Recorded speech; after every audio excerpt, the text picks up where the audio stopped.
Friends, welcome back to our festival channel. நீங்கள் எல்லோரும் சந்தோஷமாகவும் ஆரோக்கியமாகவும் இருப்பீங்க அப்படின்றத நான் நம்புகிறேன். இன்றைக்கி பார்த்தீங்கன்னா செகண்ட் சாட்டர்டே, அதனால் கொஞ்சம் நேரத்தில் எழுந்திரிச்சாச்சு. கோலம்லாம் அழகாக போடணும் இல்லையா, சங்கு சக்கரம். அதனால் ஒரு 10 நிமிஷத்துக்கு முன்னாடியே எழுந்திரிச்சு அதிகாலையில் பிரம்ம முகூர்த்த விளக்கு வைக்கும்போது என்னுடைய சங்கில் தான் நான் வைக்கணும் அப்படின்ட்டு நான் அழகாக கோலம் போட்டுருந்தேன். அது கொஞ்சம் டைம் எடுக்கும்ல, அதனால் கொஞ்சம் சீக்கிரமே எழுந்திரிச்சாச்சு. ரெண்டாவது பார்த்திங்கன்னா, எப்போவுமே நம்ம வீட்டில் சனிக்கிழமை எப்போவுமே இந்த மாதிரி சங்கு சக்கரை கோலம் தான் இருக்கும். இன்றைக்கி அதிகாலையில் பிரபஞ்சத்துக்கு 5 தீபம் வச்சாச்சு. இது வந்து சனிக்கிழமை விழாக்கு. அதுக்கப்புறமா எந்திரிச்சு சாமிக்கு வந்து பஞ்சதீபம் வந்துட்டு மேல் நோக்கி பிரபஞ்சத்துக்கு காமிச்சிட்டு என்னுடைய வழிபாட்டை முடிச்சுட்டு, அதுக்கப்புறம் வீட்டுக்கு வந்து கந்த சஷ்டி விரதம் இருக்கிறோம் இல்லையா, அதனால் முருகனுக்கு விளக்கு போடணும்ல, அதனால் முருகனுக்கும் நல்லா சுவாமியெல்லாம் கும்பிட்டுட்டு விளக்கு போட்டாச்சு. இன்றைக்கி 2வது சனிக்கிழமை அப்படின்றனால உங்கள் வீட்டில் நீங்கள் யாரெல்லாம் படையல் போட்டீங்க அப்படின்றத மறக்காமல் கமெண்ட்ஸ் பண்ணுங்கள். யாருமே குட்டாக ஒரு கமெண்ட்ஸே பண்ணவே மாட்டீங்க ஃப்ரெண்ட்ஸ். அதுக்கப்புறமா நம்மளுடைய சேனல் உங்களுக்கு என்னுடைய வீடியோலாம் பிடிச்சிருந்தா மறக்காமல் சப்ஸ்கிரைப் பண்ணிக்கோங்க, ஸ்கிப் பண்ணாமல் பாருங்கள்.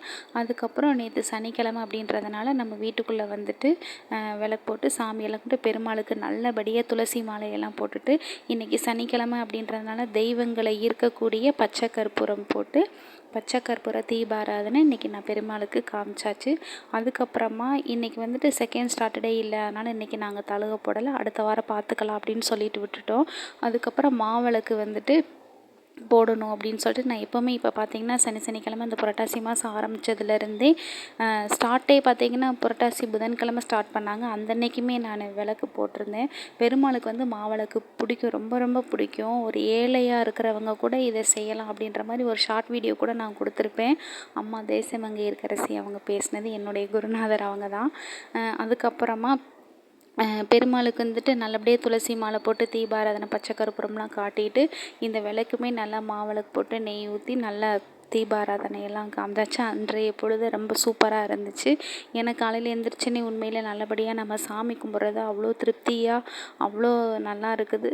எவ்வளோ கஷ்டம் கவலைகள் இருந்தாலும் அந்த ஒரு மைண்ட் செட்டு வந்துட்டு கொஞ்சம் நல்லாயிருக்கும். அதனால தான் சாமியெல்லாம் நான் கும்பிட்டுக்கிறது. அதனால தான் அப்படின்றது இல்லை, நல்லாயிருக்கும், கொஞ்சம் பாசிட்டிவாக இருக்கும். நம்மளுடைய வீட்டில் நம்மளோட எண்ண ஓட்டங்கள் எல்லாம் அப்படியே பார்த்திங்களா, அந்த குட்டீஸ் பாருங்கள், நம்ம வீட்டு குட்டீஸ் நானும் காட்டுறேன்னு சொல்லிட்டு காலையில் 6:30 மணிக்கெல்லாம் வந்துட்டு அவளும் காமிச்சிட்டு இருந்தான். சரி காட்டு அப்படின்னு சொல்லிட்டு விட்டுறது. நம்ம சாமி கும்பிட்ற அதனை காமிச்சிட்ருக்கேன். நான் சாமி கும்பிடும்போதெல்லாம் ஏதோ ஒரு குட்டீஸ் நம்ம வீட்டுக்கு வந்துடுவாங்க கண்டிப்பாக. நான் இந்த கடவுளே வர மாதிரி நினச்சிக்குவேன். அவ்வளோதான் ஃப்ரெண்ட்ஸ். இந்த பிடிச்சிருந்தா மறக்காமல் லைக் பண்ணுங்கள். பாய்.